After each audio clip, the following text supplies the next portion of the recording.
I'd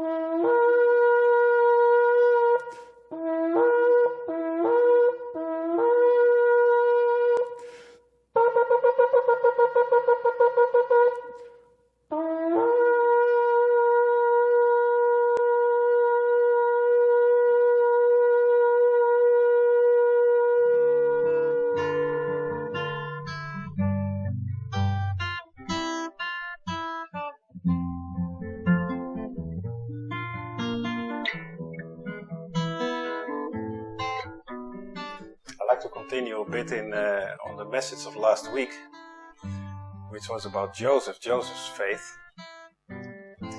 And it is interesting that he was in a strange land, away from his family. Actually, he was, except for his father, he was hated by his brothers. They were ready to get him killed. But he remained faithful in a very special way. He was, as it says, we read it from Genesis and from Deuteronomy, he was blessed because he was separate. And he wasn't separate because he was in Egypt and his family in Canaan. He was separate because his heart belonged to God and that of his brothers not. That's why he was actually separated physically from his brothers, by his brothers. And the word, just to repeat it, it's not that we need to learn Hebrew, but it's a very good word to remember, is Nazir. So it is Nazir. It's written like this in Hebrew, Nun, Zayin, Yod, Rosh. Nazir, that's the word separate, but it means much more than separate in a physical way. It is actually consecrated. That is what it means. And why is it interesting? Because we are now in this period between the spring feasts and the fall feast, between the whole Passover season, which is concluded with Shavuot, Pentecost, which is the end of the early harvest. And then you have the long, hot summer until the Feast of Trumpets, Yom Teruah, or Rosh Hashanah. And it symbolizes this, the Last Supper, which is the covenant, the sealing of the covenant. I made this parallel in the calendar I made with the wedding. It is the engagement, you can say, the betrothal between the groom and bride-to-be. Then the price for the bride is being paid by the father. And in our case, this is the father who paid with the blood of his son. He purchased the bride. And then we have, of course, the resurrection day, which is where the new life begins of the bride. She no longer belongs to her family. She now belongs to her future husband, and she carries his name. But the groom leaves. He leaves to prepare a place for them, for their future. And so the bride has to wait. So she stays in with her family, although she no longer belongs to them. She's been purchased out. But she has to remain consecrated, and that is the idea we also see with Joseph. He's separated. He has to.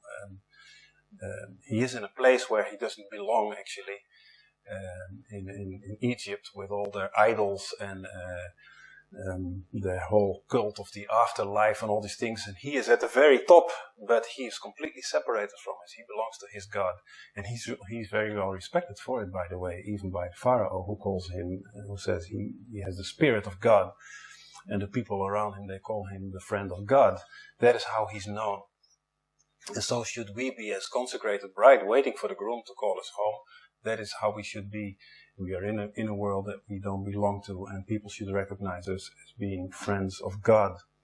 So, I wanted to linger a bit more on this, because what we see around us in the church, in fellow believers, is unfortunately very often the opposite.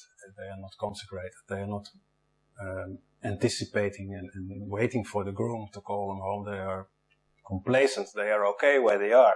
This is what Joseph warned his brothers for when they came finally to the land, and everything was very well at that moment, of course.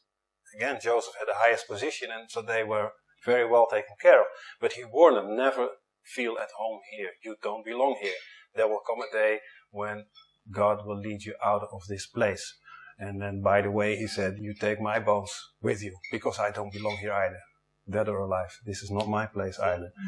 So, that is a very good lesson to us, to not feel home in this world.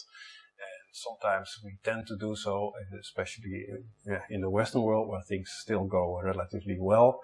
And when we have it okay, we tend to feel at home. We are not so eager to leave. And this is typically the Laodicean spirit. This and Laodicean church, of course, is the last of the 7 churches. It refers also to the last period of the church age before Jesus' return. And this spirit is rampant. And it is sustained by self-judgment. You see that many believers, they judge themselves, and they think they are okay. They think they have everything they need. And that's exactly what it says in Revelation 3, verse 17, that you think you are in need of nothing, but you know not that you are wretched and poor and blind and naked.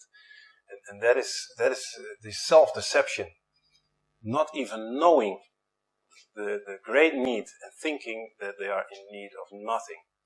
Now this, of course, it refers to the Laodicean church, to the end of the church age, where this is most prevalent, but it's nothing new.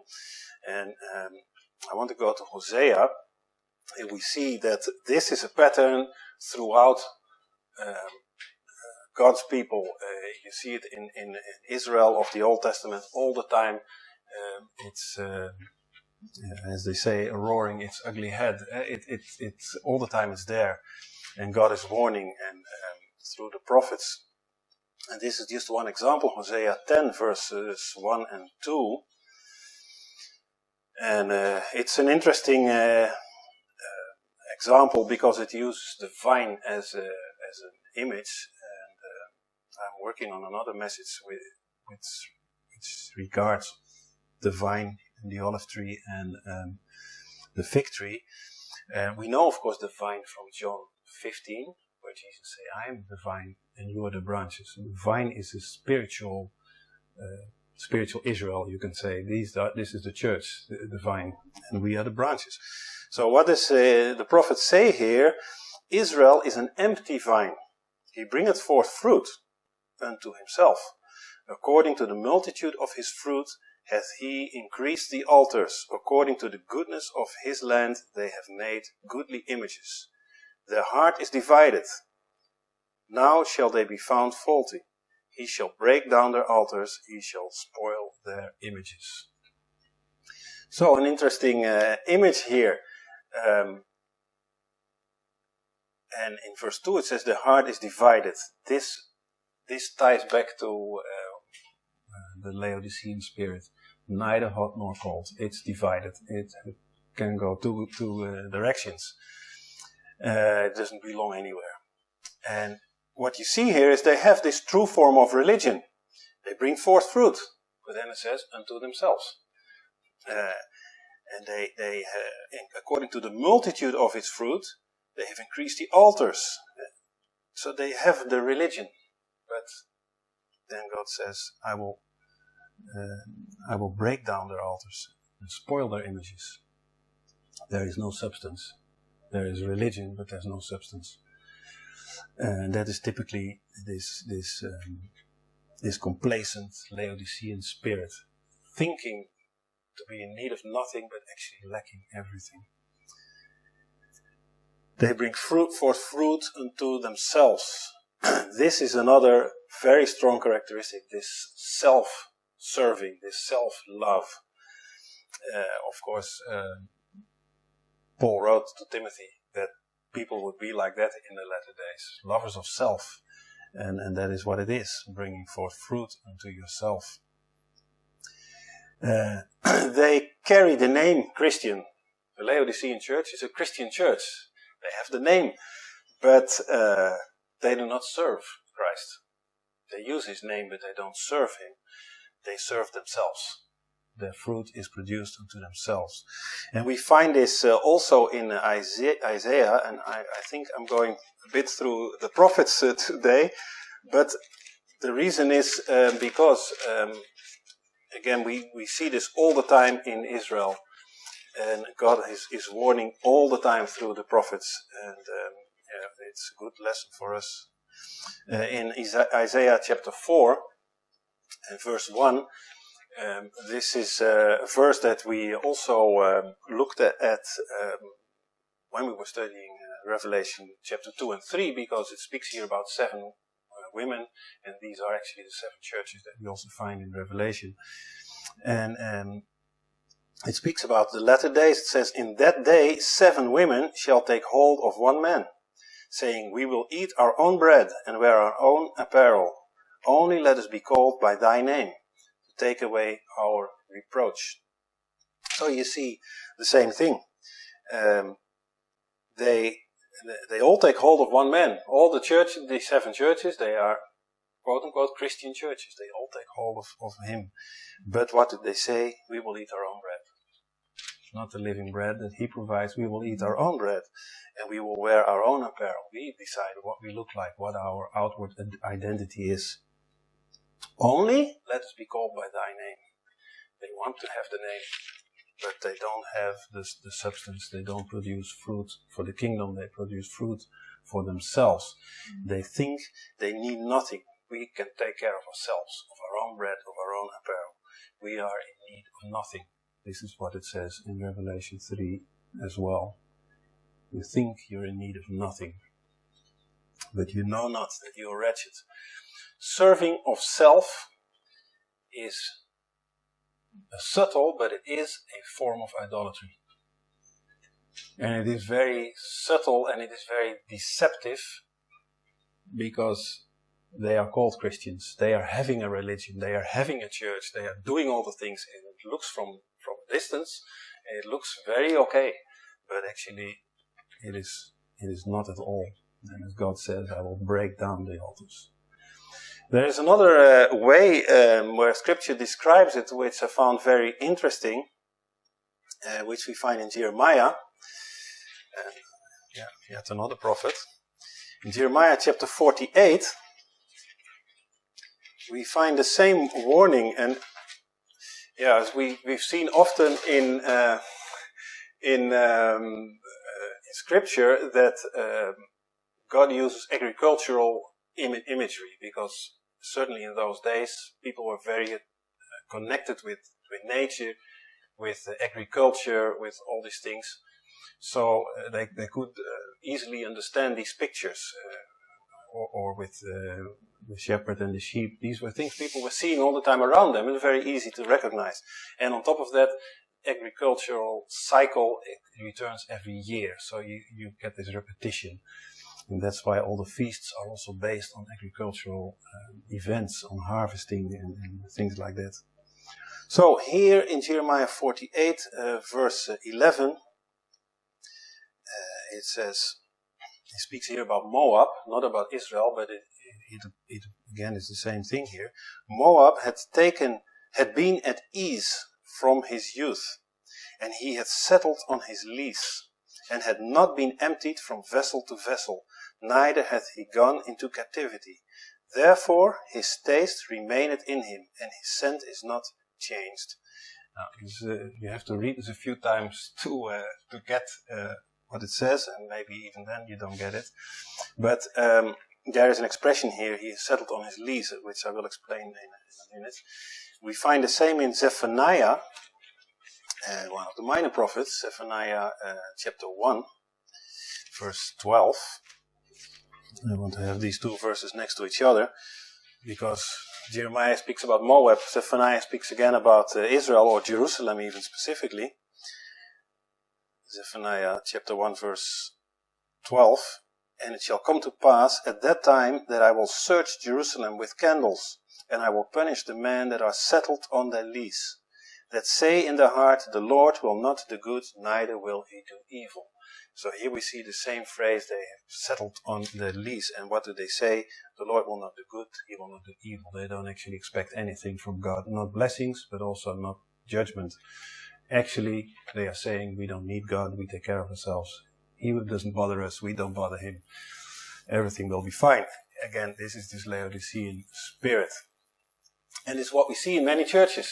They take care of their own prosperity, they take care of their own spirituality, they create their environment with special effects and lights and smoke and everything, and it's very quote-unquote spiritual. Of course it's not, but that's what they think. We don't need anything else. They have settled on their lease, it says here in both verses. Now the lease, I also had to look it up, these are the dregs. It's a sediment that you have when you have grapes and they are fermenting. Then there is this sediment that is produced, and it is floating in the liquid. And eventually it will sink to the bottom and it will harden. And you will have clean juice or wine on top. But the lees, that's the sediment that is floating there. And that is the idea. They have settled on their lees. They are just floating in the middle and at ease. They don't worry about anything. The thing is that eventually it will sink in and it will harden. And that is the danger. And it, of course, it's a metaphor that it will harden into this lifestyle that is totally unacceptable for God. That's the point.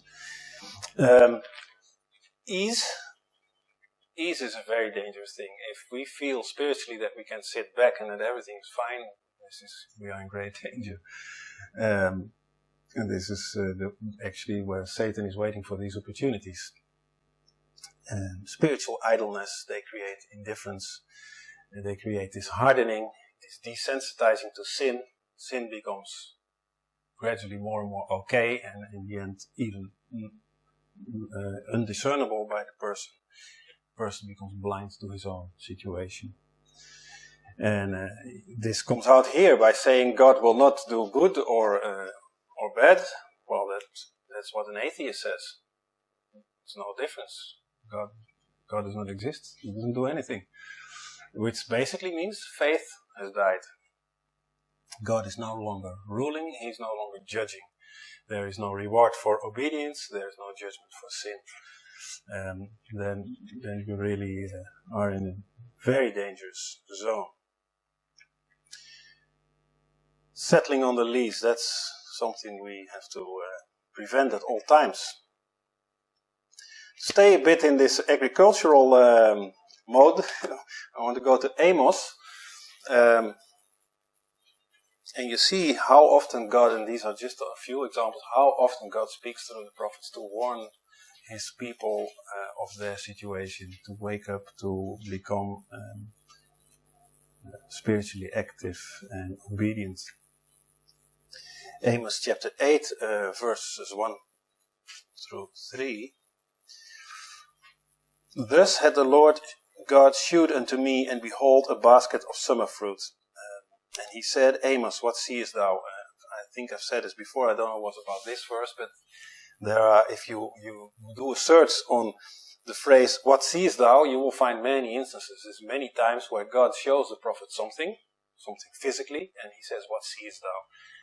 Ezekiel, you find it many times, and I like it very much. It's like object lessons. God shows something physically, and he says, what do you see? And he makes the prophet answer, and then he tells what it means.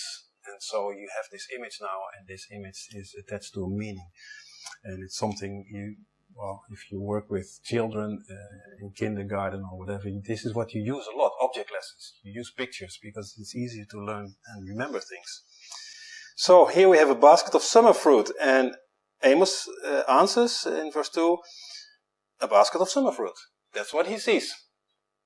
Makes sense.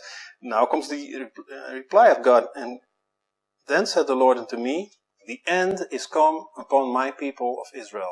I will not again pass by them anymore. And verse 3, the songs of the temple shall be howlings in that day, saith the Lord God. There shall be many dead bodies in every place. They shall cast them forth with silence. A very grim situation that is painted here. And what we as Westerners, or I should say as people who do not know the Hebrew language, we do not understand the relation between the basket of summer fruit and what God describes, that the end is come. But the picture for Amos and anyone he would tell it to would be very, very powerful. The thing is, the summer fruits in Hebrew, summer fruits is a kutz. Kutz. It's written like this: kop, vav, tzadek, kutz. That is summer fruit. It's a much shorter word than in English. But end, the word end, is ketz.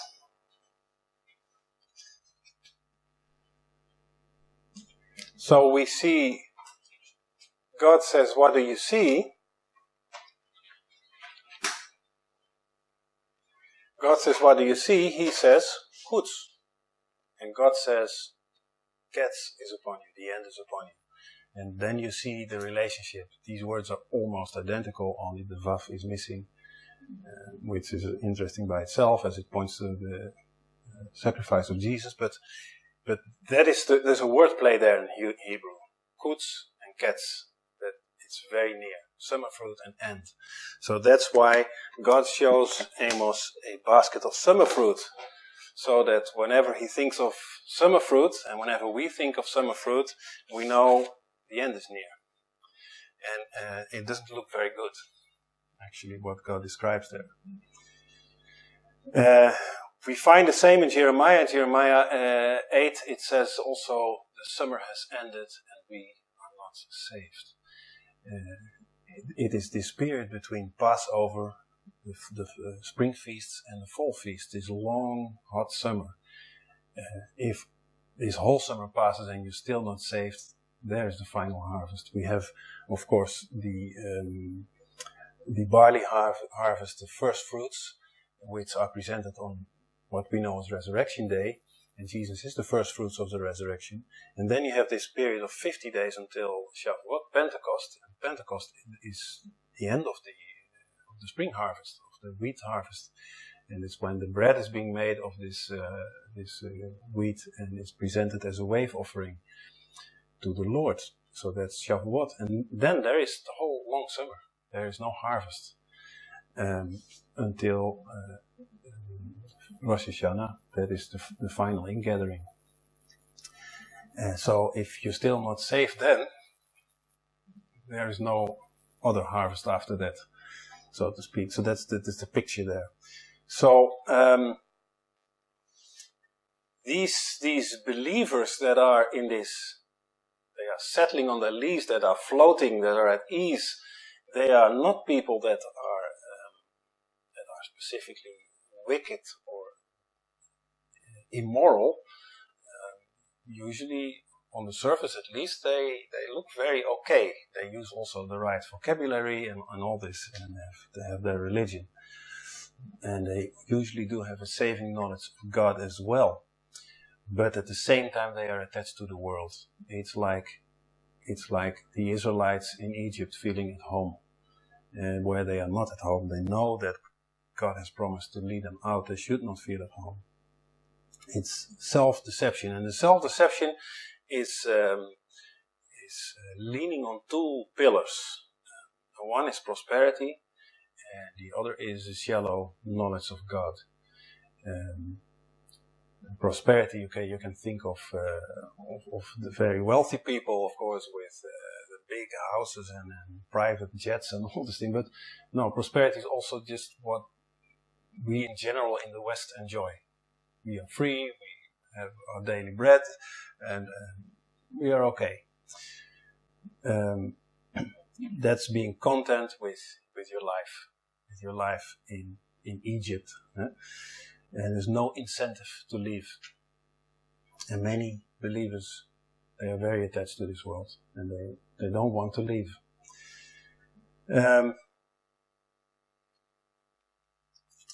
this is not where our citizenship is. And that's why Joseph says to his brethren, be Nazir, be separate, be consecrated, stay with the Lord. The day will come that he will lead you out. So that is one thing. This prosperity is dangerous. It's dangerous.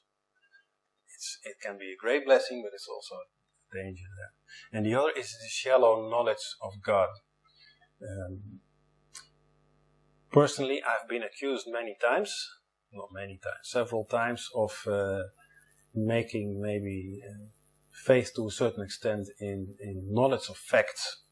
And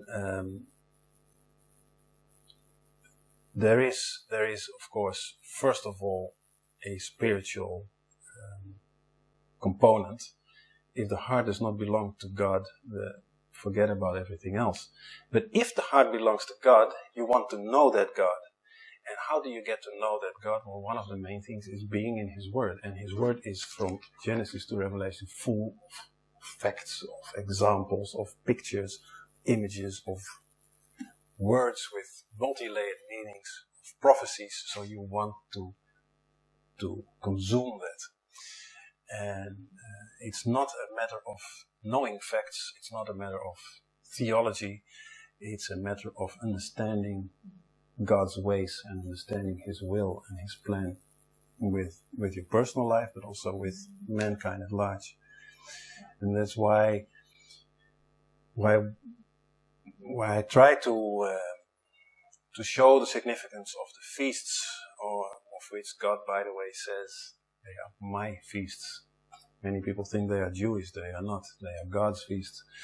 They are hijacked by Jewish religion and they are hijacked by Catholicism and changed into new feasts, but no, the way they are written, they're God's feasts. There is prophecy, there is many things that we regularly speak about. But many Christians are not interested in those things. They don't want to know all this. And that's very peculiar, to say the least. It's like the bride that is not interested in the groom. And something is very wrong, of course, if that is the case. And many believers also appear to be very bad readers. So they read something, but they don't read what it says, they read what they want to read. So they begin to interpret, they read through filters. By the way, all of us do so to a certain extent. That's why we need the Spirit to give us the correct meaning. We need spiritual discernment. We need also teachers that are led by the Spirit to explain things. And not teachers that tickle the ears, that tell us what we want to hear. It doesn't bring us anything. Proverbs 2, it says about God's wisdom, seek her as if you seek for silver or hidden treasures. And that is really what we must do. And if we do so, we will see that it is indeed like silver or hidden treasures. And it is great joy every time you discover a new gemstone of this wonderful treasure. Being Nazir, being consecrated, being holy is a personal thing. This is also something God makes clear throughout the Old Testament, obviously, but in the New Testament it gets maybe more practical substance. It's personal. It is not a matter of belonging to a certain church or denomination. It's not a matter of belonging to a certain people group. It doesn't help you at all on a personal level. There is a beautiful example in Haggai. Here we go again, one of the minor prophets. Haggai chapter 2, verse 11. Again, God uses a picture. He says,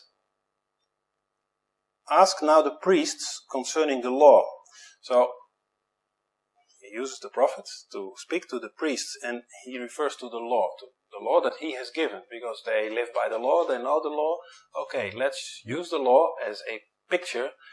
And he says then, if one bear holy flesh in the skirt of his garment, and with his skirt do touch bread, or pottage, or wine, or oil, or any meat, shall it be holy? And the priests answered and said, No. Then said Haggai, if one that is unclean by a dead body touch any of these, shall it be unclean? And the priests answered and said, It shall be unclean. Then answered Haggai and said, So is this people, and so is this nation before me, saith the Lord. And so is every work of their hands, that which they offer there is unclean. So what is the picture here? You have something that is clean, you have something that is unclean. You bring it in contact with each other, what happens? They are both unclean. So the holiness is never transferred to the unclean thing automatically. The dirt, the defilement, is always transferred to the clean thing. You can't prevent this. If you bring it in contact with each other, this is the result. And that is why God says to be holy. To not defile yourself with many things with which you can defile yourself. That is the purpose of these laws. But what does he say here? People bring me offerings, but their hands are unclean, and so are the offerings that they have touched, and they are unacceptable from me. Holiness cannot be transferred from one person to another. It's a personal thing, and it has to be obtained everyone individually. Dirt, uncleanness, is very easy to transfer from one person to many others. You turn on the television or you open the internet and you're flooded with it. It's very easy. And that is what when we studied the tabernacle, we also saw before the priests go into the tabernacle, they have to wash their hands and feet at the laver. They have to get rid of the dirt. This is a picture of the dirt of the world that they bring in. It cannot go inside the holy place. It has to be washed away. And of course, the laver is a picture of the Word and the Holy Spirit. So, it's personal. It cannot be transferred. No one can say to someone else, from now on you're holy. This happens. They sprinkle holy water and all these things. But it doesn't work like that. This is a very good example here in Haggai where God shows this.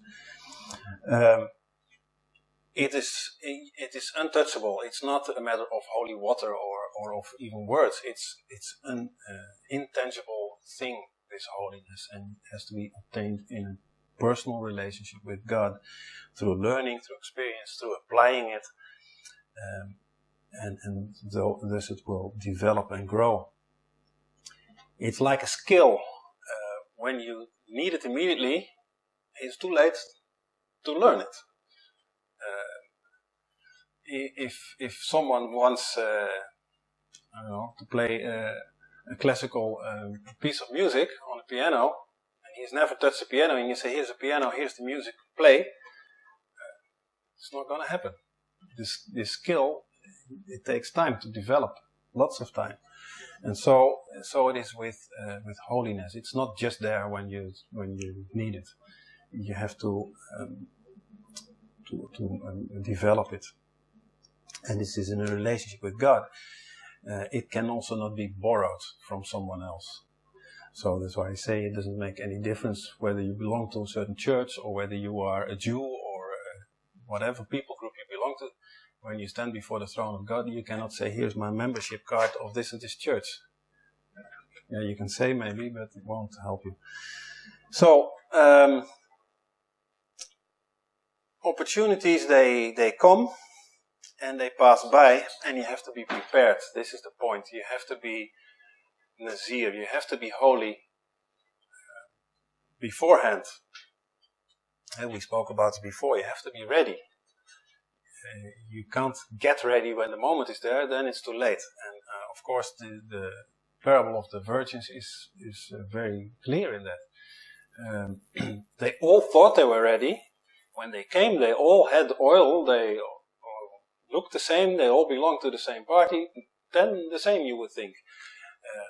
All of them fell asleep, by the way, also the wise ones, so that's also telling something, but anyway. Then the moment came, and the 5 foolish ones, their oil had run out. It was over, and what did they do? They turned to the other 5. Can you give us some of yours? It doesn't work that way. You cannot borrow a relationship from someone else. You have to have it yourself. And so then they went out to go and find it, and by the time they got back, the door was closed. You have to be prepared ahead of time. And so this is this danger with this settling on your lease. It's just floating there in the middle, being at ease. This means that when the moment comes, you're not ready. You're not ready. And that is also what we see in Revelation about the church of Laodicea. And I had to think also of this Song of Solomon, chapter 5 it is. We read this, of course, also before. We have this bride-to-be who is in her bed. She has washed her feet, she's in her bed, and now the groom is at the door. And she is literally settling on her lease. She's in the bed and she is thinking of this wonderful groom, but she doesn't want to get out of bed again and make her feet dirty and open the door. And so finally she does. By the way, she doesn't, when she decides to, she doesn't run to the door. She first goes, as it says there in chapter 5, verse 5, she drops her hands with myrrh to have a nice scent. And then when she has done all that, so you could say she puts on her makeup, and then she goes to the door. And verse 6, I opened to my beloved, but my beloved had withdrawn himself and was gone. My soul failed when he spoke, and I sought him, but I could not find him. I called him, but he gave me no answer. You settle on your lease, but finally when the moment is there, you will find out. You're too late, you're not ready. And many Christians are like that. They, just like this is a very good picture here in Song of Solomon. They lay in their beds, they dream about this wonderful relationship they have with the Lord, and all these wonderful words and things. They dream about it, but they don't have it. There is no substance. This is this Laodicean thing. They deceive themselves thinking they have all this, and it's just not there. It's a very treacherous situation, because many truly believe in their heart that they are okay. They go to the church, they have maybe they are involved in activities in the church or whatever with brethren, and they do all this, but in their hearts actually they are like these Israelites in Amos' days. And the unprepared is not admitted in God's kingdom. That's also very clear from the parable of the virgins. The reason is not because he is not ready in that one moment. The reason is because he has not, or the reason is he has rejected God's kingdom on a daily basis over a long period of time. That is the reason. It's like someone who's engaged to get married, but never prepares the wedding. Never sets a date, never goes on to actually get married. Many Christians are like this bride-to-be that is uninterested in the return of the groom. And it's a reason why God gives this picture, but also why I put it in this timeline, the wedding. All these feasts, all these acts that Jesus did on these specific feast days that God had long before ordained, they point to a step in the wedding process. This is what God is saying. My son is your groom. You get the privilege to be his bride. He prepares everything. He makes the covenant. He drinks the cup of the covenant. He pays the price. He purifies the bride to give her a new life in the name of the groom. He gives the gifts that the groom gives to the bride. And then he says, now you have to wait until I will come and get you. until the fall feast, so to speak. We rehearse this every day. We are reminded of these things through the feasts. But this bride says, thank you very much for all your nice gifts, and now I'm on my own and I'm okay, and I don't need anything else. In spite of all the promises that Jesus has given, in spite of all signs that he has given, all the prophetic pointers, the Moadim that he has given, they should keep us alert and they should keep us ready. But in spite of that, many are like this bride in the Song of Solomon. They are in bed, they are dreaming about it, but it will never be consummated. So the warning is like what Joseph said to his brethren: don't feel at home, don't settle on your lease, be Nazir, be consecrated, not complacent. Because don't be like summer fruit. I didn't really explain the summer fruit, but the summer fruit is the fruit that remains on the trees throughout the summer, and it is enjoying the sun and getting its energy and vitamins from the sun. But at the end of the summer, it needs to be harvested. It cannot stay on the trees any longer because autumn will come, it will be destroyed. And you cannot keep it also. It's fruit that is very quickly goes bad. So that's why it seems like a long hot summer for this koets, but then Cats comes all of a sudden. The end. It comes suddenly. So that's the other metaphor. Eh?